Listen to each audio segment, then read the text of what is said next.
Assalamu alaikum YouTube görücüler, at sүйүүчүлөр, алыс жакындан көрүп жаткан көрүүчүлөр.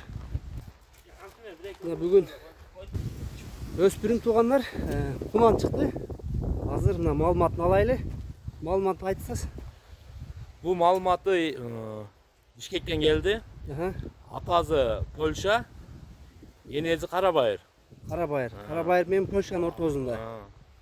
Бул азыр 2 жашка толду элек. 2 жашка майда толот. Майда 2 жашка толот. Бастырчы? Кер бастыр. Польшаттын баласы экен да. Бер кайтар. Бою канча бар тайдын азыр? Boyu 1.57, 1.56 da. 1.57, 1.56. Şunun tegere eкен тугандарына. Бакуатчылык экен. Бу эми келечекте аламан улакка ат болот экен да.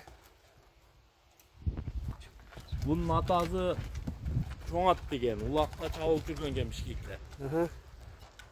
Bunu bir konzottan aldık. Konzottan çıkan ha? Can başında o degen taburo var eкен. O degen cınazı var. Taburo var eкен da. Arlov degen eкен da. Arlov degen ha? Canlar.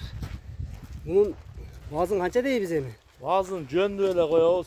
Dollar, sollar, çok öyle 170 bin de koyuyoruz. 170 bin. Kemi var mı? Kemi bulat koşuyoruz. Tuğanlar 170 bin deyip bazın kemi var eкен. Доставкалар кандай кылабыз? Аграница региондорго бар а доставкалар? Доставкалар бар. Ал жагын келишебиз.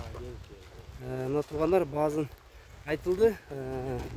Айдын болушунча маалыматын алдык. Биз ар дайымкыдай номерлерин жазып калтырабыз. Бүгүн сатууда ушу жерде кашка болду. Польша аттын баласы тугандар. Сыны мүчө башын көрүп турасыңар.